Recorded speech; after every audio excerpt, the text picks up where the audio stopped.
Assalamualaikum warahmatullahi wabarakatuh. Waalaikumsalam warahmatullahi wabarakatuh. Bagaimana anak-anak semua sehat? Ya, kita bisa bertemu kembali dalam pelajaran pendidikan agama Islam. Baik, sebelum kita mulai belajar, mohon pada ketua kelas untuk memimpin doa di awal. Silakan. Bersiap, doa dimulai.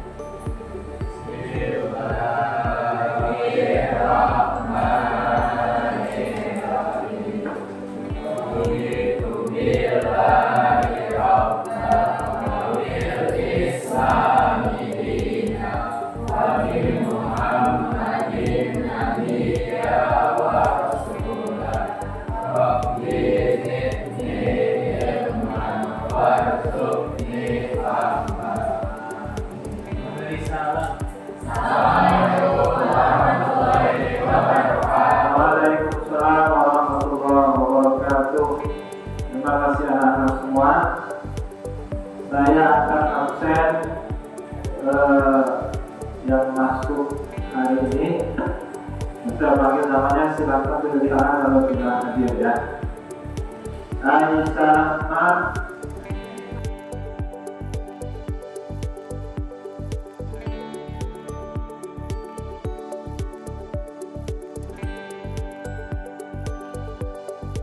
semua, hari ini materinya adalah tentang syu'abul iman, tentang cabang-cabang iman. Jadi materi ini menyangkut tentang keimanan. Apa tujuannya? Yang pertama, kita akan mengetahui apa saja cabang-cabang iman. Ternyata yang kita tahu iman itu hanya 6. Biasanya anak-anak yang kita tahu, satu, iman kepada Allah, iman kepada Rasul, iman kepada malaikat, iman kepada kitab-kitab, iman kepada hari akhir, iman kepada dan. Nah, ternyata selain itu ada cabang-cabangnya. 6 itu intinya. Ternyata banyak cabang-cabang dari ke-6 itu yang akan kita bahas pada hari ini. Yang pertama, kita akan bahas mengenai pengertian syu'abul iman itu apa. Yang kedua, apa cabang-cabang iman. Dan yang ketiga adalah perilaku apa yang kita harapkan dari syu'abul iman. Baik, saya akan mulai pelajaran kita hari ini. Yang pertama tentang syu'abul iman. Ada yang tahu apa itu syu'abul iman? Ya, syu'abul iman itu adalah artinya cabang-cabang iman. Cabang-cabang iman. Al-imanu bid'un wa sab'una aw bid'un wa syittuna syu'batan. Iman itu ada 70 cabang. Jadi ada 70 cabang iman. Fa'afdaluha qawlu la ilaha illallah. Yang paling utama yaitu mengucapkan la ilaha illallah. Iman yang paling tinggi itu mengucapkan la ilaha illallah. Dulu ada sahabat Nabi namanya Bilal bin Rabah. Dia seorang budak. Jadi dia disiksa setelah ketahuan dia masuk Islam. Lalu dia disiksa oleh majikannya. Bagaimana disiksanya? Bajunya suruh dibuka, tiduran di atas tanah yang tandus siang hari di tengah terik matahari. Bukan hanya itu, atas perutnya itu ditimpa batu yang besar. Sudahnya bajunya disuruh dilepas, tidur di atas tanah yang tandus di siang hari terik matahari, ditambah lagi dengan batu ditimpa batu yang besar. Gimana itu rasanya sakit? Nah, dia itu disuruh buka baju, kemudian tidur di atas tanah yang tandus, terik matahari ditambah lagi batu. Supaya apa? Supaya dia keluar dari agama Islam. Tapi apa yang terjadi? Bilal bin Rabah tetap pada pendiriannya, teguh pada pendiriannya, mengucapkan ahadun la ilaha illallah. Jadi mengucapkan la ilaha illallah ini bukan cuma sebatas lisan, bukan cuma sebatas ngomong la ilaha illallah, tidak. Tapi konsekuensinya ini besar. Konsekuensinya ini di balik mengucapkan la ilaha illallah, siksa dia. Nah, paling ini kenapa? Wa adnaha imatatul azza an tariqi. Kamu lagi lewat di depan jalan ada paku, kamu singkirkan paku supaya tidak terkena orang. Itu masih punya iman. Kamu lagi lewat di tengah ada balok, supaya balok ini tidak terkena orang setelah kita, kamu singkirkan. Berarti masih punya iman. Tapi kalau kamu lagi lewat di depan ada paku, cuek aja. Biarin ntar orang yang belakang kena, yang penting gue selamat. Itu ciri-ciri kamu imannya sedang turun. Wal haya'u syu'batun minal iman, dan malu adalah sebagian dari iman. Pelajar bolos sekolah di jam pelajaran, malu saya bolos sekolah, masih punya iman. Maaf. Pelajar bercumbu mesra di depan umum, jangankan bercumbu mesra di depan umum, di tempat yang sepi aja dia nggak boleh. Maka supaya tidak, berarti dia nggak boleh kan? Maka sebagai pelajar kita harus jaga diri, harus punya malu saya bercumbu mesra. Ada banyak kasus-kasus yang begitu viral, pelajar-pelajar bercumbu mesra, kelewat batas, dia berteman tapi kelewat batas, dia punya malu. Berarti hilangkan iman dari dalam. Maka pelajar punya malu. Yang perempuan juga harus punya malu sendiri. Cabang-cabang iman yang pertama di dalam hati, niat itu ada 30. Dalam hati, dalam niat kita ada 30 cabang. Di lisan ini ada 7. Di dalam lisan kita ada 7 cabang iman. Di seluruh anggota badan ada 40 tambah 30 tambah 7 berapa? 70. Apa saja yang masuk ke dalam kategori niat? Ini ada 30 semua. Meyakini Allah ini kan ada di niat, di hati. Ikhlas itu ada di hati. Ada di hati. Kedalaman lautan kita bisa ukur, tapi dalam hati seseorang siapa yang bisa mengukur? Saya nggak tahu. Kalau masuknya ke sekolah tujuannya, niatnya itu apa? Mereka tahu. Apakah niatnya ingin belajar mencari ilmu? Apakah niatnya ingin bertemu dengan seseorang yang disuka? Apakah niat datang ke sekolah itu supaya dapat uang jajan dari ibu orang tua? Dalam laut bisa diukur, dalam hati niat seseorang siapa yang bisa mengukur? Maka ya niat itu adalah bagian dari cabang iman. Niat hati itu bagian dari cabang. Kalau dia ikhlas karena Allah, maka dia masuk iman. Tapi kalau dia ria ingin dilihat orang, maka dia nggak punya iman. Maka kita ini datang ke sekolah untuk apa? Untuk ketemu orang atau tidak? Kalau untuk ketemu orang, berarti nggak ikhlas kita. Untuk dapat duit dari uang jajan dari orang tua, kalau dia niatnya untuk dapat uang jajan, kerja ciri-ciri tidak. Jadi ini ada tentang 30 cabang iman dalam hati. Yang kedua di lisan, ucapan ada 7. Yang pertama baca kalimat thayyibah yang baik-baik. Ada lagi jalan ke preset, astagfirullah. Jadi masuk punya iman. Kalau dia lagi jalan ke preset, monyong, alhamdulillah. Baca Quran, biasakan baca Quran dan menuntut ilmu, mengajarkan ilmu. Ini cabang iman dari ucapan atau lisan.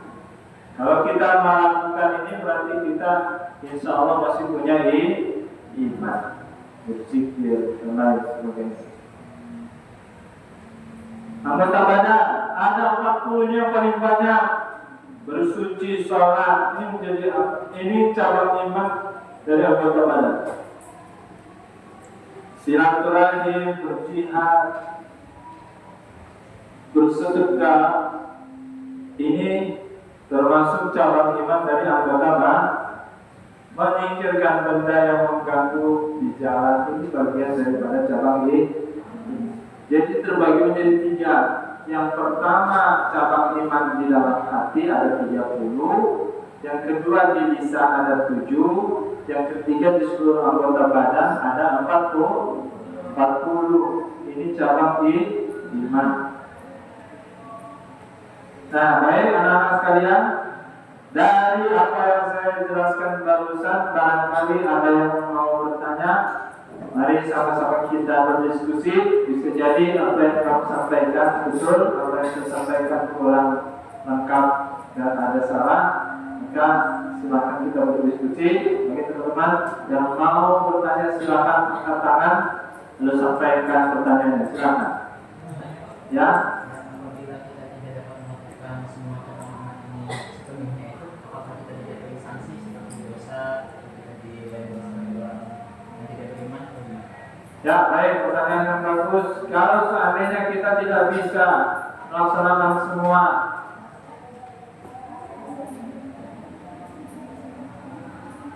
apakah kita berdosa atau bagaimana? Ini memang idealnya kita melaksanakan, tapi kadang-kadang kita tidak sepenuhnya. Maka ada saja yang kita kerjakan, itu bagian kita masih punya iman. Ada saja yang kita laksanakan, maka kita masih punya iman. Gimana kalau kita tidak melaksanakan semua? Kalau kita merugikan orang, berarti kita berdosa. Saya tidak bisa menegakkan keadilan. Justru dia malah merusak, menjadi orang yang merusak keadilan. Berdosa dia. Maka dia berdosa. Saya tidak bisa menolong orang kan. Dan sebaliknya justru malah menyusahkan orang, malah berdosa. Jadi usahakan semuanya mudah-mudahan kita laksanakan. Kalaupun tidak bisa semua, maka kita jangan menjadi orang yang antinya. Antinya itu lawannya. Ini kan harus menegakkan kebenaran. Justru kita menjadi anti, malah melakukan kerusakan. Jangan sampai seperti itu. Jadi cukup diam saja. Kita nggak bisa ngurus jenazah, cukup mendoakan. Jika kita nggak bisa mengurus jenazah, karena kita awam, berarti kita nggak bisa semuanya dilaksanakan. Maka tidak semuanya itu berdosa, yang tidak bisa. Yang penting kita jangan menjadi anti, jangan menjadi lawan, menunaikan hak. Justru kita malah mengambil hak orang lain. Ini kan anti. Kalau kita nggak bisa menunaikan hak, cukup kita berdoa mudah-mudahan kita menjadi orang yang bisa menunaikan hak. Dan kita nggak bisa melakukan semuanya, tapi jangan sampai kita menjadi anti terhadap semua. Jadi kalau baru menjadi anti, baru berdosa. Jadi kalau dia tidak jadi anti, maka dia tidak mendapatkan dosa. Kita nggak bisa ngurus jenazah. Saya nggak bisa ngurus jenazah. Ada lagi, silakan. Ya.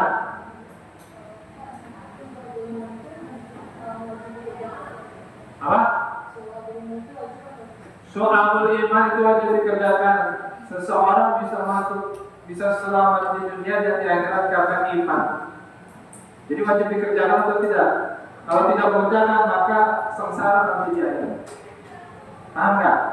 Ya, kita akan mengerjakan soal dari materi yang akan saya sampaikan. Silakan siapkan buku dengan alat tulis, pulpen. Silakan siapkan buku dan pulpen.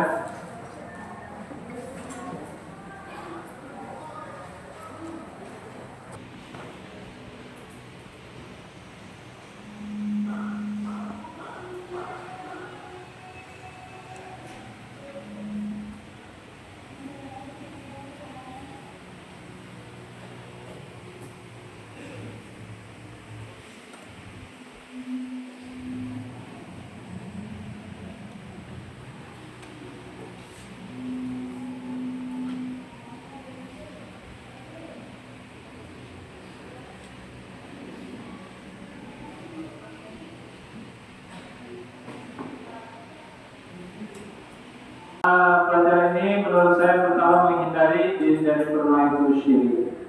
Jadi kita hanya bertawakal, berserah diri kepada Allah Subhanahu Wa Taala. Jangan berserah diri kepada dukun, pada pohon besar, pada orang lain. Cukup kita bertawakal berserah diri kepada Allah, menghindari perbuatan syirik. Kedua, menunjukkan kehidupan yang lebih baik dan berkualitas, seperti apa yang disampaikan oleh teman-teman itu. Setelah kita tahu bahwa menyingkirkan hal benda itu adalah bagian dari iman, maka besok kita akan melakukan hal itu. Membuka sifat ikhlas, saya yakin bahwa Allah Maha melihat. Maka kita kalau berbuat itu nggak mau ingin dilihat orang, nggak mau ingin didengar orang. Sedekah mau ada yang lihat, tidak ada yang lihat, yang pasti Allah Maha melihat. Maka tumbuh keikhlasan. Ikhlas itu hanya Allah yang ingin dia apa? Dia hanya ingin dilihat Allah. Itu ikhlas. Saat memiliki jiwa yang tenang, orang kalau udah menerima takdir, apapun yang terjadi sudah pasti baik. Dia akan tenang di jalan lewat lapangan bola, kemudian kena bola-bola, bencur. Kalau dia punya iman, maka dia tenang. Ya Allah, ini lapangan bola segini lebarnya, segini luasnya, kok kenapa kepala saya yang kena? Bisa jadi kepala ini sering lupa kepala, bisa jadi kepala ini jarang sekali sujud kepala. Tenang dia.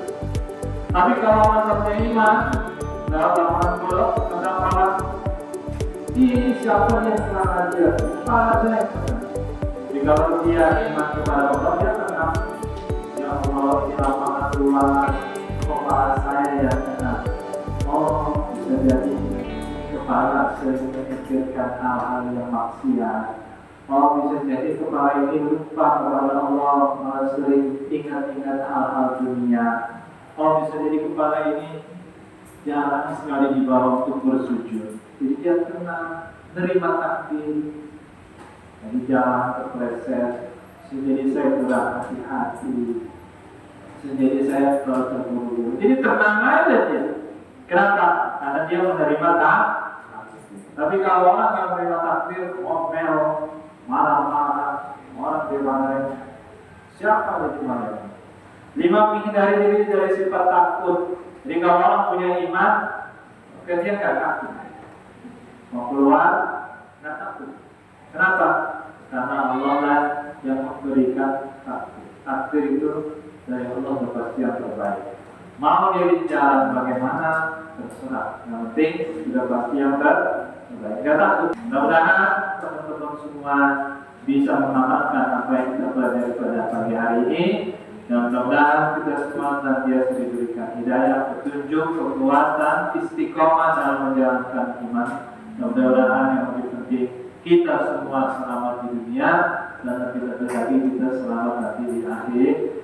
Sekarang kita berkumpul di dunia, mudah-mudahan nanti di akhirat kita berkumpul di surga Allah Subhanahu wa taala. Amin ya rabbal.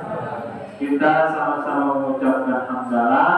Alhamdulillah.